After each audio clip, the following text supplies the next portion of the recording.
Hello, everyone, and welcome to a very special episode of Last Minute FPL. This is the Gameweek 13 podcast. And as you can see, we've got a guest on this week's show. So, hi Vikas, how are you? And also, hello Sampath, how are you? Hi. How's it going? Yeah, from the show, Sampath. I'm also really excited to have someone who's actually doing well this season to kind of provide some insight into how, what your thought process is and how this season's been going. So, really interested to kind of see and understand and learn kind of from what's gone well this season for you. I've been listening to all your podcasts and I'm a fan in a way. Honestly, Last Minute FPL, because given the nature is more often than not the last podcast I hear, so you guys are hugely influential in the decisions I make. I don't know if that's rubbing the salt, but whatever, we'll get to all that later. But I'm really happy to be here. Yeah, I think given how terribly our season has been going, we thought we would bring someone who can actually give some credible advice because Sampath's been having an amazing season. And I'm sure he didn't take any of our advice. But yeah, let's dive right in. We'll start with the mini league standings this time because we want to show you where Sampath currently is in the league. So he's right up there third and he's currently tied or just behind the AI team. We see that Tarun has taken the lead with a 15-point lead over the ML team. How does it feel to be in the lofty heights, Sampath? I mean, I think Tarun and the AI team are going one-on-one and I'm just this one guy slightly in the defense, wait for me kind of thing. But that being said, I'm very happy with the start that I've had to the season. I think I've been lucky with a couple of decisions, especially with some sort of a fixture targeting sort of strategy that I've taken up this season. I feel like I've been on the right side of some 50-50s, as they say. So I'm just hoping that whatever little patch of luck that I've hit continues throughout and gets me a good rank after a long time. So I'm thanking all the gods out there, and I'm hoping that they continue being kind to me. Any comments, Vikas, on the league table?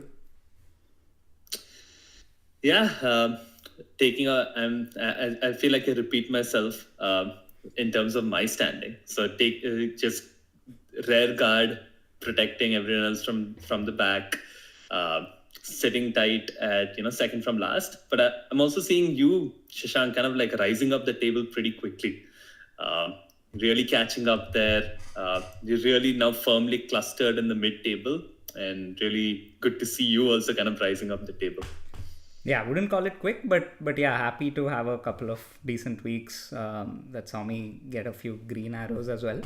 But yeah, let's move on. We wanted to introduce Sampath. This is a small introduction to how he plays the game and why he plays the game.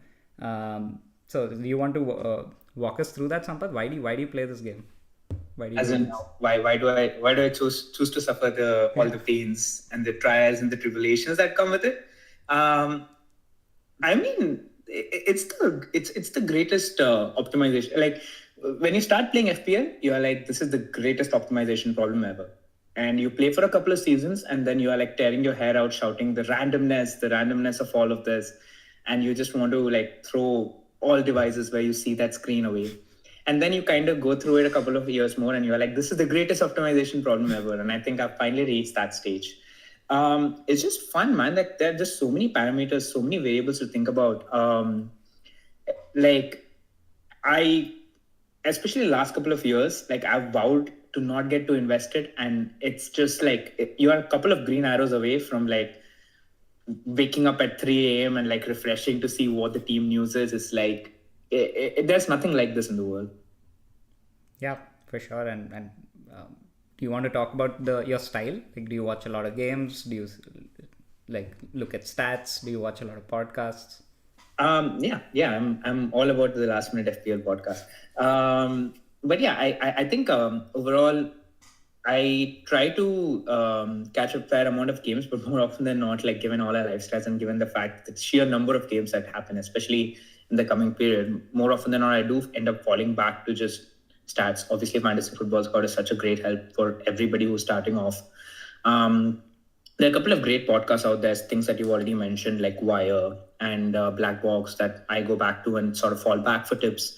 But if you were asking me to describe my style as such of playing, I think I try to sort of like be instinctive about my moves, but like back it up as much as possible. Yeah, I think I've always been like, I think I've always been on the Grass FC side of this Grass FC versus Analytics FC debate, which kind of settled at this point. But yeah, I think more often than not, I like try to watch as many games as I possibly can, make my conclusions out of that, and then check stats to just make sure that my bias is not affecting me too much. And yeah, just make transfers based off of that. Any questions for Sampath, Vikas? Yeah, it's really interesting to kind of hear your thought process here. What are some of kind of the principles that you keep in mind generally, like over the seasons, few of the basic foundational building blocks based on which you play the game? I think the one thing which I feel like I always adhere to is like I always look at what is the point change that you are hoping to achieve, right? So that's why I don't really pay that much mind to hits. Of course, you try to avoid them wherever possible because the -4 like just means that you score an extra goal gets taken away, right? But there are several times in this season as well where I've taken a hit. I think I took a hit to bring Saka in against Southampton. And he returned like I think like 2 goals and an assist or something like that. Like, and you just got to make the call on that count. So that's one of the things that I look at. Like whenever I'm looking into a transfer, looking into a potential next team, I look at, okay, what is the differential of points that I'm seeing? And that applies even to like a thing like wildcard, right? Because you're looking at, okay, if I don't play wildcard right now, what is this team expected to achieve versus what it would with your potential wildcard team? So you're not afraid to kind of take hits and get an optimal team for a certain set of fixtures with getting the right players who can really peak. Yeah. But I'm also like pessimistic by nature at times also. So like I obviously like undercut and I always question it as much as possible before taking hits. It's a little scary. But yeah, I think expected points, like just looking at it, and I don't mean expected points from like analytics way, just like my estimates of it. I just try to look at it and if I need to take the hit, I take the hit. Yes. And looks like you're a big fan of the memes. And I mean, like when you're in pain, all you can do is laugh at yourself at times, right? So, and I've been in a lot of pain in like the past couple of seasons. But yeah, I mean, you gotta enjoy the memes. Yeah, I think. And to kind of round it off, Sampath, any based on kind of how this season has gone for you, right? Like what are the things that, if you had to give advice for kind of the viewers based on how things have gone for you, which have gone pretty well, what are the few things you see in terms of patterns for this season, in terms of like, maybe changes in your playing style or things that you're doing have gone well? I think the one thing that I mean, of course, there's a talk of the template forming and everything that maybe that's secondary. I think the thing which has really worked for me is like finding the premiums in the right patch of fixtures. Whether it's like trying to get onto the Salah train early, like to find the right patch of fixtures where you think he's going to have like a great run of form. Whether it's by Saka or like whether transferring out Saka whenever you feel like there's going to be a tough run of fixtures. I think that has probably been the most central strategy. The other secondary strategy that has been like semi-successful for me has been like trying to find players who are almost like talismanic to their team, right? Players who are almost like have a high probability of being involved in a goal, right? When you look at like an individual player's XG as compared to their XG. So yeah, like I found like a couple of good, almost like punts which have worked out for me. Like I remember I bought in McNeil as a transfer from Everton just because just based on how they were playing, he just seemed way too central. And I think within a couple of game weeks, he returned a 15-pointer. I remember I was a little, I think when I played my wildcard, Visa was just starting to come back from his injury. And given the first game, I think he played like one game and then he got injured, right? But he was like so involved and so central. As a striker, I just took a punt and brought him in and it's paid dividends for me. Similar with Cunha as well. I mean, I don't want to give away everything. We'll come to it when we talk about it in forwards. But yeah, like usually like that's another thing that I've really looked at, like players who are talismanic for their teams. That makes sense. Yeah, and I think that's a good point, right? I remember Sampath made this Excel where he targeted which two premiums to own each week. I think this was maybe 5-6 weeks ago, and that kind of like it timed the Salah purchase really well. Like he moved out of Haaland and into Salah when the fixtures turned, and I think that definitely helped him. Let's look at last week's points. Not to brag, but now there are 4 teams on this podcast, and I got the highest score last week. So definitely very happy about that. It hasn't been a frequent occurrence. So I got 68 points. I went up from 1.8 to 1.3 million. Salah captaincy, it's become like Salah of old. Like I wonder why we even questioned it and moved away from him. But really happy with the defense. Flecken, double Arsenal defense. Solanke, Johnson. I kind of kept them thinking that City looked a bit vulnerable and decided to make the defensive transfer. And yeah, I think I can't really complain too much. I mean, I think North London came really good for you, didn't it? Like double Arsenal clean sheet and Spurs winning 4-0 was like incredible. What a bonus that is. I think when Johnson had a last minute or towards the end of the game, he got you points. So must be feeling pretty good, yeah. And finally, Flecken comes back and does something, huh? Yeah, I think even a couple of weeks ago, or was that Fabian? I think Flecken got a clean sheet sometime recently, or maybe that was Fabianski, and I'm hallucinating. But yeah, I can't really complain too much, but I will, because I was about to get Saka in, and then Arteta. I didn't want to play around with Arteta's confusion, and then Saka went and gets a 13-pointer. So yeah. Okay, let's move on to Sampath's team, and I see a very painful thing on the bench here, and I think it's a sign of you coming onto this podcast, and like we apologize in advance for what's about to happen to your season. But why don't you? I don't know why I agreed to this now. Like now that I think about this, for one thing, yeah, I mean, like I think my biggest thing was I don't think I was ever gonna start Fabianski ahead of Cells. But I really, and I don't think Collins was near my starting 11 either. It's the Cunha one which I really, really feel bad about, and that's where majority of my bench points is.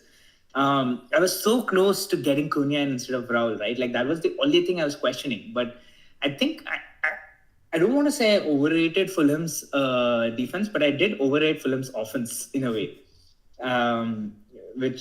So I went ahead like a lot of my own strategies in the last game week. So this is a good reminder to me that when you're going to do something, just stick to it and go through with it. But yeah, a little sad about the Cunha thing, but given my luck so far in this season, I'm not going to complain too much. Yeah, your overall rank is still very healthy. At least for us, it looks amazing. Anything to add, Vikas? It's not a very obvious call, Raul versus Cunha, because Fulham are a better team than Wolves. They have played much better this season. Wolves, of course, have had tougher fixtures, and they were playing each other. So I don't think it's a very obvious thing to start Cunha over Raul. The only other player I would have considered maybe not starting was Foden. But Foden being 9 million and playing Spurs with a lot of the injury news, around Spurs defense, I'm sure that would have made it tempting to start Foden. I think with my City assets, I sold Haaland because, the price that he is at, it does not justify, Haaland needs to deliver, every game week or needs to get, a brace or a hat trick, every other game week, in my opinion, for him to be, or get, 3 returns, for him to be worth the price that he is at.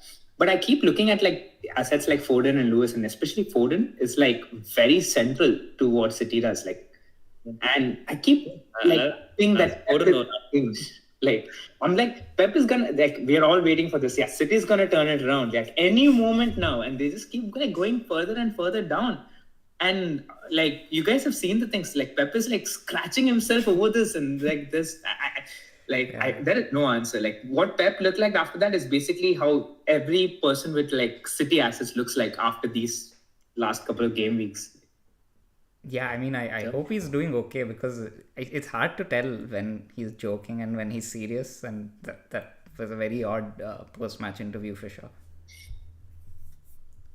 Okay. Yeah. It's typical Pep, honestly. He does the most craziest things which you don't expect of a manager in post-match. he's a genius. He'll come through it, I'm sure. Okay, let's move on to the third team, and this is Vikas's team. 50 points with the 4-point hit. So you got Salah in, and it immediately paid off. Got you half your team points.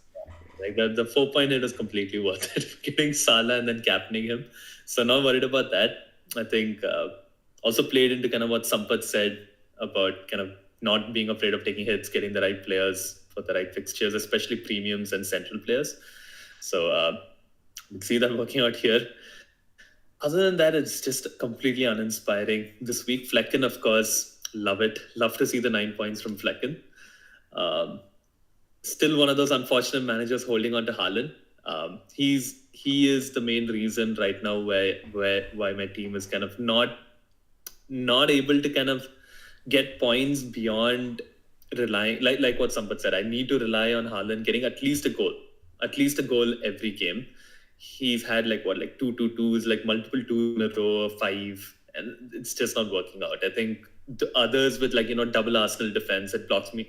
Having Haaland blocks me from double Arsenal defense. Maybe like even a Jackson who has much better fixtures and is actually getting points, Cunha. So it's really hurting my team owning Haaland at the moment. But at the same time, spoilers for the future, but still kind of holding on to moving into next week as well. I mean, it's your biggest differential at this point, right? Like, given the way things have been. It's saying something about the way the assets are priced in FPL, though. Like, I look at your, and I don't know if this is a controversial statement, but just looking at your team, that's still a good team. That's still a good FPL team. Like, you would expect them to, like, haul more whatever they're hauling. And as soon as, like, Haaland hits any sort of form, I'm sure you're going to be, like, zooming all the way up your ranks, just given the team that you have. Yeah, I think most likely I'm going to hold on to him at this point because, like I said, there are a lot of other things that my team... There are other players that are still problematic in my team, like Rico Lewis, Mikolenko, even Raul. They're not players that I really want moving forward. So there are still problems in my team that I want to solve before thinking of removing Haaland because he's a very easy sell in the sense I can get anyone in the game. There's not much planning or anything to be done there. So... And by the time I kind of get rid of the other problems, Haaland's going to have some really, really nice fixtures. I think within the next 2 to 3 weeks, his fixtures turn and it becomes really, really nice to own Haaland, given the ceiling. So I think I'm just going to keep him at the end of the day over the next 6 to 8. Yeah, I think from game week 16 or 17, Haaland has an amazing run of games and so does Salah. And I think a lot of managers like Sampath and me who have this kind of team structure will need 2-3 transfers if they want to get Haaland, and they'll have to make some sacrifices. Whereas you already have that structure in place, and because you're chasing, it probably just makes sense to continue doing this. Yeah. The one regret is Solanke on the bench. I mean, it's 5 points is pretty measly, but better than 2, and could have been much worse with Spurs winning 4-0. So take it still. Okay. Let's move on to the last team of this week. We kind of predicted it last week. The AI team ending on 38 points. So it's worst week in a long time. Fell outside the 100k, lost top spot in the mini league, down to 150k in the world, which is not bad at all. The big thing was Palmer captain over Salah. I think it would have got a decent 49 points if it hadn't. And it's very fine margins. Like the projected points difference between the two was 0.04. And probably if I had run it again or run it 100 times and taken an average, it could have easily flipped the other way. So it's almost like a coin flip. I don't know if given all the luck that it's had, I think it's okay to have something like this. Yeah, it was a predictable thing, like what you said, right? Like we predicted that it's probably not going to do well. Although Spurs did do really well in the game, but pretty unlucky with Havertz not playing, Trent's injury, so onwards and upwards, I guess. Yeah, I think the team does look better for later weeks. But yeah, Wood was also benched. Like a bunch of events coming. Newcastle also not doing well. But yeah, everything happening in 1 week is like better to get it out of the way. I think AI players' least favorite, AI's least favorite player is going to be Madueke, most probably. But yeah, Okay, we're gonna come to that later. But Madueke like literally blocked a goal from Palmer yeah. at the goal line, right? Like, Yeah. I think Madueke is gonna get like a lot of bot calls, and he's not gonna know why. Yeah, I think for sure. Like I read about that on Twitter, and it was frustrating for me itself as an owner, because Palmer hasn't really done too much in the past few weeks with tough games, and now that the easy games are coming, you're desperate for him to make that spot count. Yeah, there's something I don't know how you guys are doing segues, but it's like when I was talking about the whole talismanic aspect of it, right? Like looking at the XGI versus XG, I noticed something very interesting about Palmer. If you look at just the last 4 game weeks where players have been actively involved, Palmer's involvement in Chelsea's XG is actually, like, if I'm not wrong, maybe one of the lowest. So, like the reason that I made sure that I had Palmer and I've not moved him out of my team is because I just assume that he's so central to whatever Chelsea does. But I know that we have spoken about this in the past, and I think Vikas, who watches Chelsea regularly, also mentioned that Palmer's getting like marked out of all these games. Maybe there's something with that, like unless like Mariska finds a way to change it. I mean, I don't know why he would, because well, Chelsea is still successful. Maybe we'll have to like take a deeper look at Palmer in the future. Yeah, but I would say the one thing to add there is it's the more difficult games who can do that double marking and keep them quiet. With the easier games, it's still questionable whether they can actually keep him quiet, because if they focus too much on him, they're gonna like leave space for the wingers, Jackson, and I don't know how sustainable that's gonna be as well. So by over-indexing on Palmer, if teams are losing, they'll probably then start to not over-index on marking Palmer, which could free up Palmer more. So it could change the other way as well. Yeah, Fair enough, and I think the AI will hope for that to happen because it's captaining Palmer again this week as well. Okay, moving on to last week's games. So I'll be honest, it was the IPL auction this weekend, so I didn't even watch Amarim's first game in charge. I did catch the highlights though, but I think Sampy, you saw the game, so maybe you want to talk about it. Yeah, I mean, I think that's the only game that I watched on the full. It was actually, I mean, I should have introduced this. Like, I'm a United fan, so you guys can tell I play FPL at United. I'm like an absolute sadomasochistic person here. But it started off very promisingly, but I feel like besides the first couple of minutes where it looked like they were going to come out and play with Amarim's keyword intensity, right? Ipswich really grew into the game, and it was very clear that the players were still sort of getting used to Amarim's system, especially in the first half. I think in the second half, they decided to sit back a little bit. We were definitely a little caged in by Ipswich. I think their goal was still kind of lucky. I definitely feel like there is promise to United's defensive assets.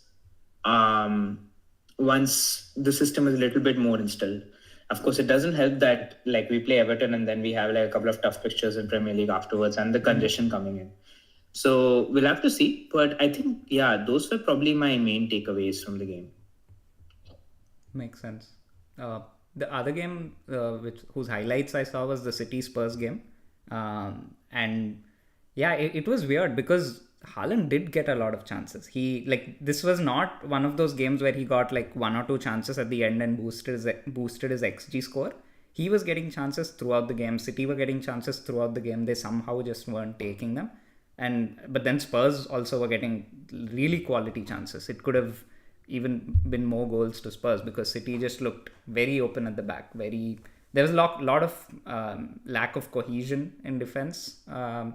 And like some sort of disarray that City seemed to be in, which I haven't seen from them over such a consistent period of time. So it's like new territory. I don't know what to make of it because everything that we know tells us that they will come back and they will fix it. So I think that's what I'll also choose to believe. But yeah, it's new. It's been going on for too long. Yeah, agree. Just few other high-level points. Just want to point out those with Raul Jimenez you can see him coming up in the XGI table. He missed a really easy chance, like of a cross, like 5 yards out. He placed it onto the post. Very unlucky being a Rahul owner, Sampath as well. I think that should have been like, given his quality, that should have been a certain goal. Similarly, I think you already brought this up. Palmer shot an open goal getting blocked by Madueke. Again, very unlucky for owners, especially those who captained him. So I mean, these are the swings which kind of make or break game weeks. And I think even with just these 2 goals, probably my score goes up to like 60, which is much better. So I've gotten rid of Rahul, but if he scored it, it's probably a different story. Like, he might still look like a good asset. Yeah, I saw the highlights of like each of these games really. Not to sidetrack the conversation, but I feel like Wolves may have the best jersey combination like in the entire Premier League. And Cunha looks mighty fine in that jersey, like when he's playing football. Because like I saw his goals were so good. And it's like he's always in that position right outside the box. Either like the first goal, he makes like this late run and the Wolves defense finds him and he scores like within like 2 touches. Yeah, he's in an inspired runner form. I mean, we're going to get to it in terms of forwards, but Cunha, I feel like is becoming a very, very attractive asset. I think as good a reason as any to get him for his jersey and his fine looks. Yeah, and speaking of like players who really impressed me, Joao Pedro was very good. I think he took his goal well, but I was more impressed by the pass that he had for Mitoma's goal. That was also really good. And I mean, I cannot sing higher praises of Saka. I was supposed to get Saka last game week, obviously, spilt milk. But I feel like, and again, like it's not like I watched whole game a lot of Saka. But his decision making has improved a little bit, a fair amount from the past season. I feel like he still gets always like whenever Saka is dribbling down the right side of Arsenal, he's always going to get double teamed. They're always going to double mark him. But he's seeming to always find the right answer. Like he took a shot when he had to and scored the goal. He made the pass to Partey for his goal. Like he's finding the right answers, and I feel like he's a very good asset right now. Fair enough. And anything on the Liverpool game? Because I was following the score in the second half and they were 2-1 down, which was a surprise. And then lo and behold, Salah scores 2 goals, takes off his shirt, gets booked. But it's just usual Salah things. Yeah. I mean, I didn't really watch the games and I don't remember the goals. I think they were just like, it's like, I feel like Salah has this whole thing, like he can score the spectacular, but he can score the absolute dirty goal as well, like where he just poaches it or like rebounds and then it finds us and he finishes clinically. But yeah, I was very... so Southampton has scored 3 goals and Armstrong's been involved in all 3. Fun fact from the game. But yeah, I think not much else. I don't think there's anything new to be learned from Liverpool in that game, besides the fact that they're a very well-oiled machine. Got it. Yeah, and man's been doing it for 8 seasons now. Right at I mean, he's got to be up there with the greatest ever in the Premier League. Like for me, for sure, yeah. One thing very quickly to just add here is those with Semenyo, he got the 5th yellow card, so it's going to be missing for next week. So needs a backup plan to that. Makes sense. And those with Calvert-Lewin, I think you should stop playing the game because I finally sold him this week. I'm at authority to say that. Okay, let's go to the team attacking data now. We'll start with the attack. City still at the top, but Spurs catching up. I saw a stat this week that said that Spurs have created almost as much XG in Manchester as Manchester United. They just have 1 XG lesser. Yeah. But it's pretty ironic that I have Spurs and City attack and have, when we get to our buy avoid, that sell category, I have both Spurs and City in avoid. And they're showing up as the 2 best attacks and I have them in my team looking to find ways to get rid. So take it as you will. And I think one thing that's interesting is Liverpool are catching up really fast. Like 1.97 is almost the same as 2.02 and 2.04. I mean, title charge is clearly on, right? Like they're, 8 points clear now of City? It's pretty insane that this is happening. Bournemouth still doing strong, 5th. They have some good fixtures as well. Pretty unlucky again with Semenyo missing one. But, Evan Nilsson, few other assets looking interesting with such good data. Any concern on Arsenal, Sampath? Like, they don't seem to be where they usually belong, but they're finding a way to win games. I think they had like a weird spate of like games with red cards, injuries, Odegaard not being there, and I think with Odegaard being back, just based off of what little I saw with the Forest game, they are finding their feet. I think, of course, with like the fixture congestion, it'll be interesting to see how they play it through. But yeah, I think Arsenal may be actually finding a bit of form going forward. Okay. Let's move on to the defense then. Yeah, I mean, Liverpool have been first throughout the season, but their defensive numbers are slowly getting a bit worse. They're going towards the 1 XG conceded per game, and there's no other team that has less than 1. But it's interesting to see Arsenal rising to second, and now that they have a great run of fixtures, I think it's that should only get better. Yeah, I think Arsenal and Liverpool are by far the premium defense. Like, and not many defensive teams besides, to an extent, Forest, but even they have conceded 6 goals in the last 2 games. Like, not many teams have really raised their hand and like said that, like, have stood out as defensive stalwarts, right? So I feel like Arsenal and Liverpool defenses, like, you just gotta have one defender, if not multiple from each of them. Yeah, it's pretty. And one thing we have to point out here is Man City's 9th, which is pretty crazy to see. Like in previous seasons, they're always there at the top, like in terms of underlying data for defense. State of how they are and how they're playing, pretty much bad confidence, also injuries, but it's very worrying seeing them in 9th, especially owning even like Rico Lewis and Guardiola. Very uncomfortable situation to be in.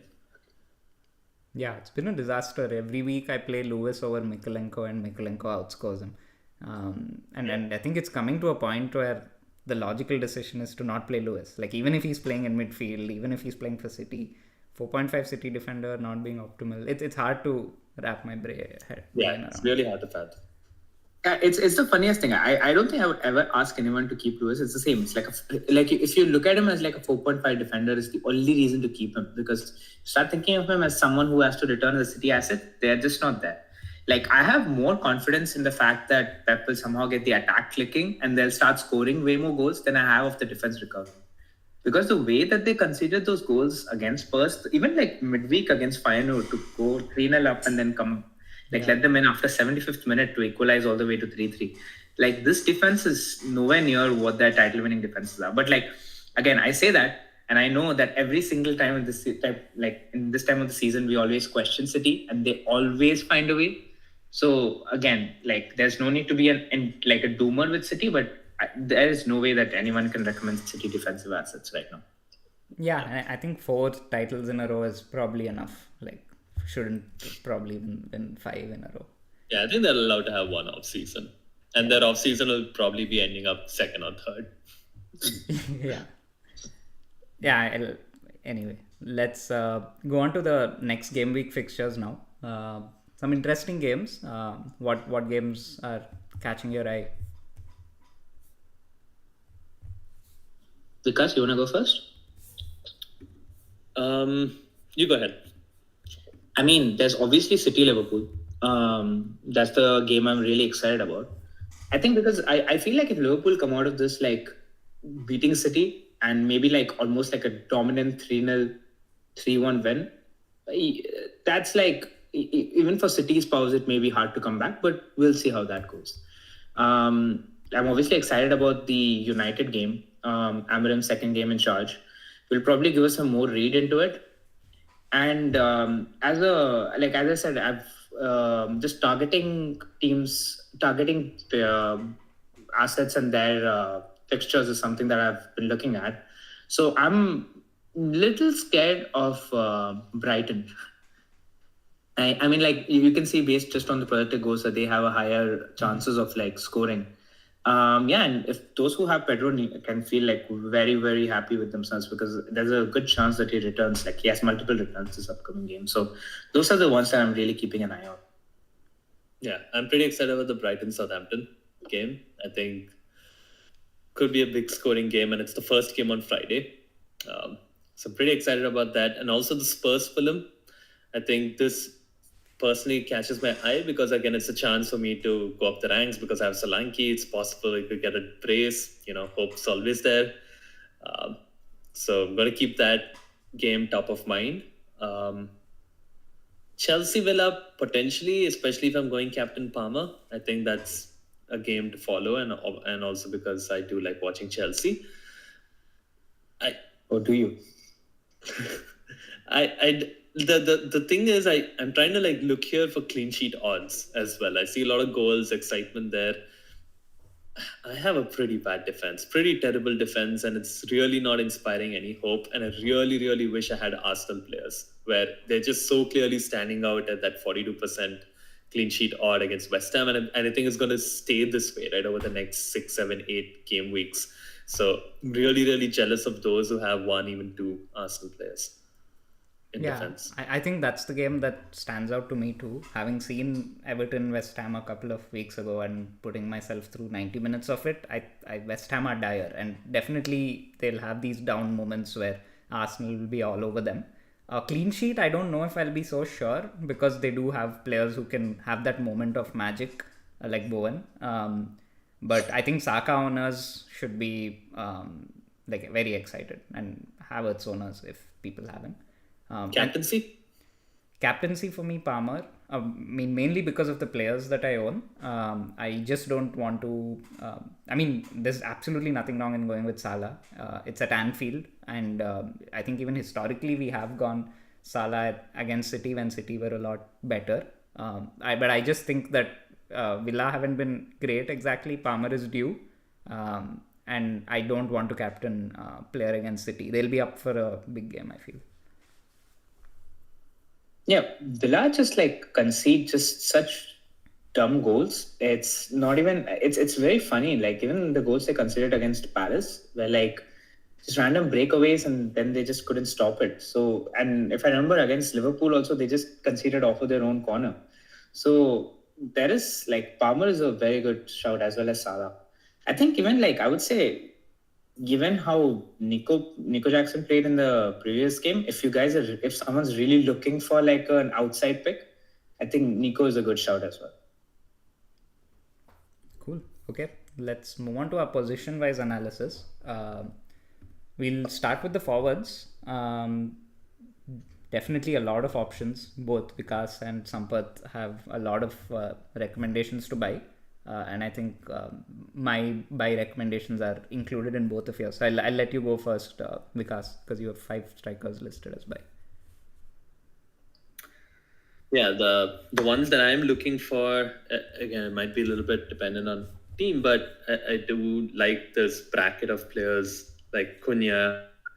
So 2 brackets of players that I split into. One is Cunha and Jackson, who are now, I guess, like that 7 to 8 million price range. These are players that looking to target. Cunha still great fixtures over the next 5. There is this feeling of missing the boat with him because he's already got so many points, but he could get even more over the next 5, which is a pretty significant stretch of games.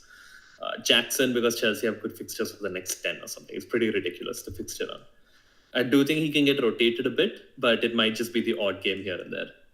The other players that I'm targeting personally are Delap, Pedro.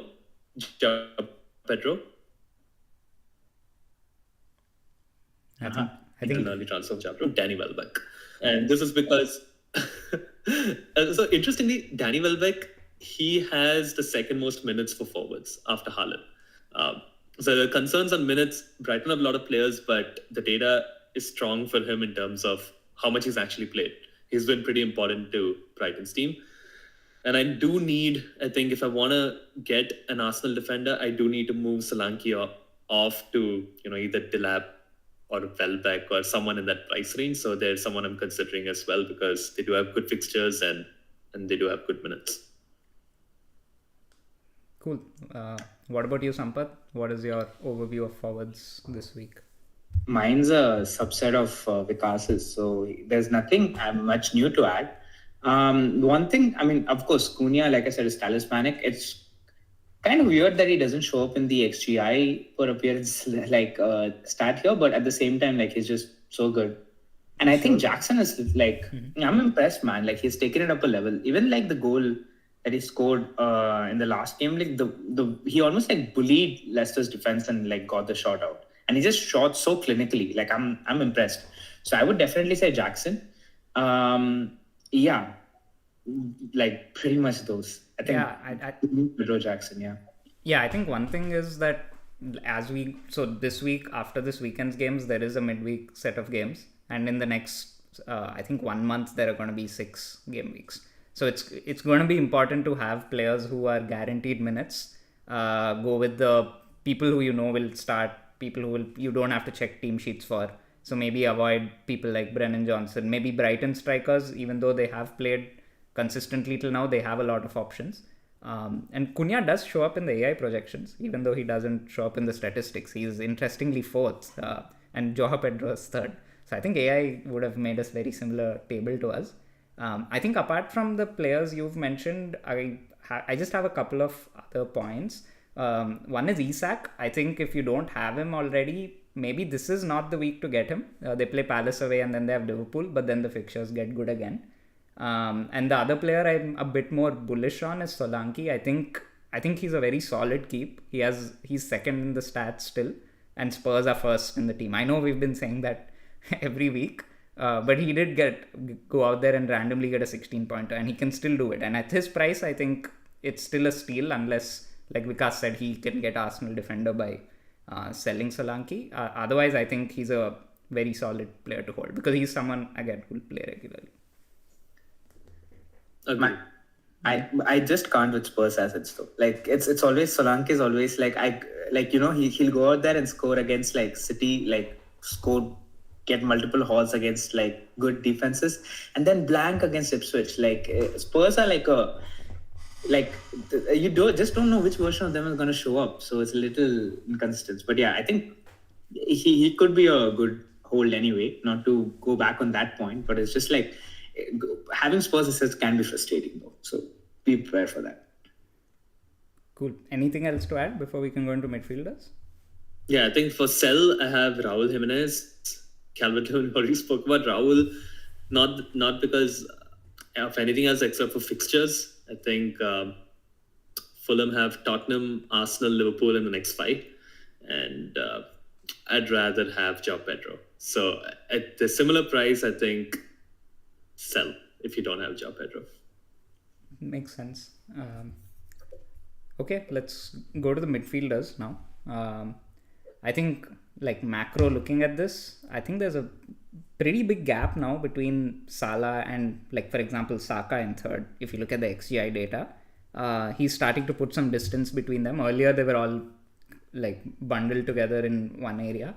And Saka seems to be the only midfielder still overperforming a bit. So I don't know if that's something that potentially could revert to the mean, or like he's just having great finishing quality. But yeah, in terms of my recommendations, I have Saka still, mainly because of the fixtures. And Palmer, I think, is due. So he's also a buy. And Mitoma, because I think that this is where I feel that he's more guaranteed to play.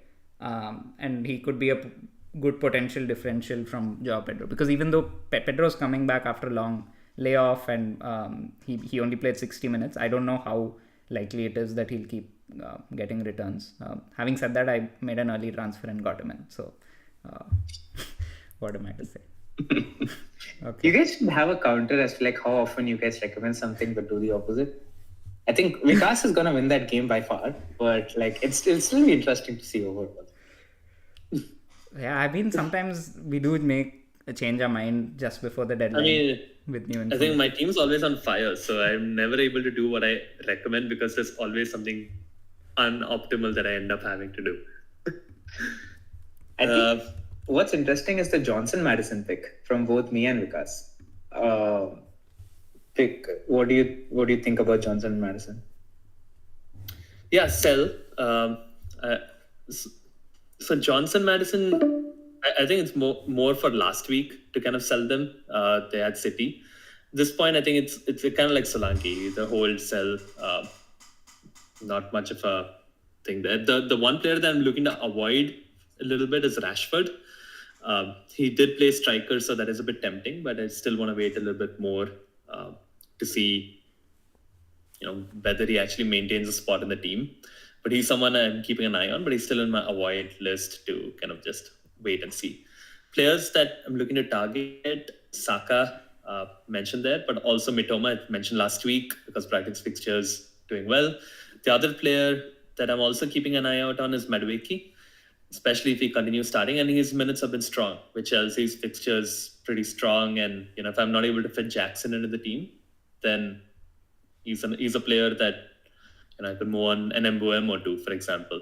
So and he's pretty cheap. Another way into the Arsenal defense. I'm looking at ways in which I can downgrade to get some money to get an Arsenal defender. So Madueke is someone else I'm looking at.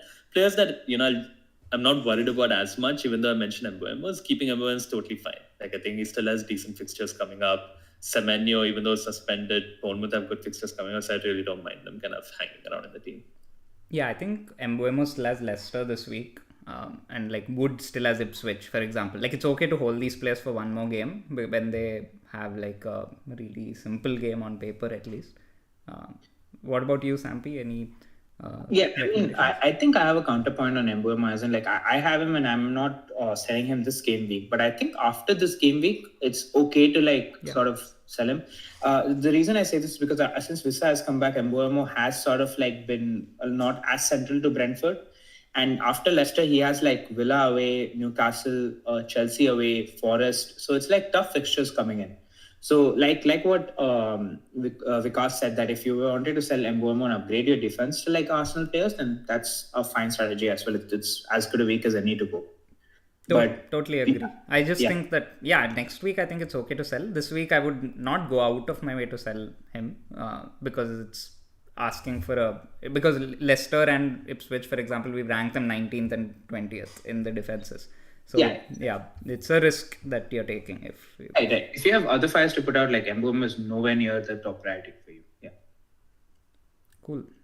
Let's go on to the defenders. I think no surprises to see the projections. Arsenal players rated very highly. And stats have kind of remained the same. The attacking defenders trend high up there without getting any returns. And in terms of our recommendations, I have basically put Arsenal defenders as the only people I would make a transfer for right now. I would get rid of City defenders. They're just not justifying it. And in general, not just Mazraoui, but I would avoid United as a whole right now because they didn't do super well against Ipswich, and they just have one good fixture coming up with Everton, and I think it's a good chance for us to see how they settle in under Amorim. That's where I am. That's interesting. I think with Mazraoui, the only point I have to make is that he just like seems miles ahead of like all the other United players at this point. My first impressions of Amorim is he is a defensive coach. He will want the defensive solidity first. So if United start doing well, then he's such a good asset to have at like 4.6. He's cheaper than Lewis. So like if you're going to want to move away from Lewis to a similar cost, Mazraoui is a great place to go to.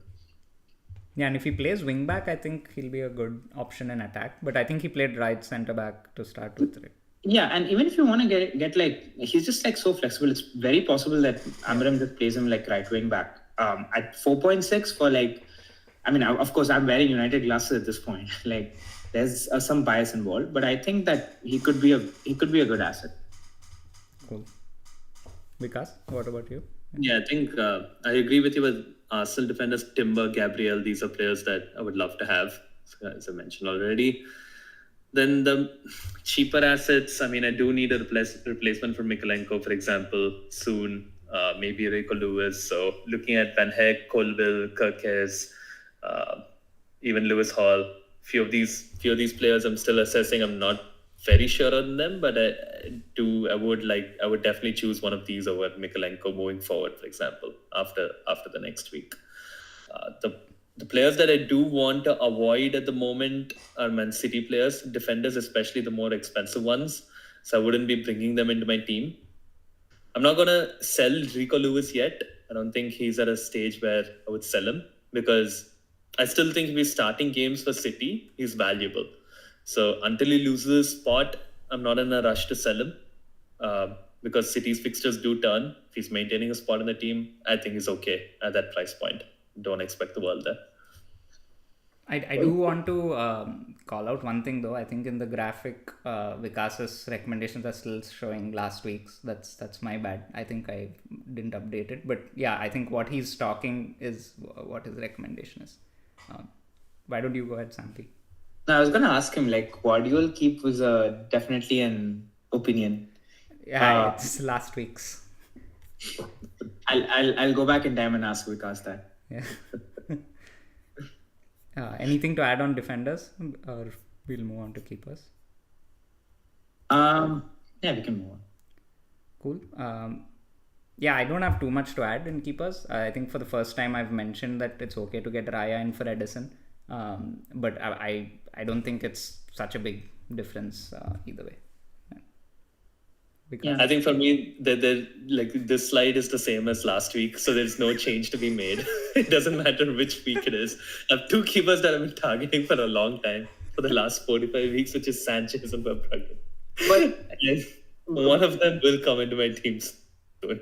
I actually have like a small point in this. Do you still think Sanchez is because I have him as void, and it just feels as though like Chelsea defense, they will always allow one goal in. And that's the they have such good fixtures. Right? Like I'm planning to maybe get him in next week with Southampton away.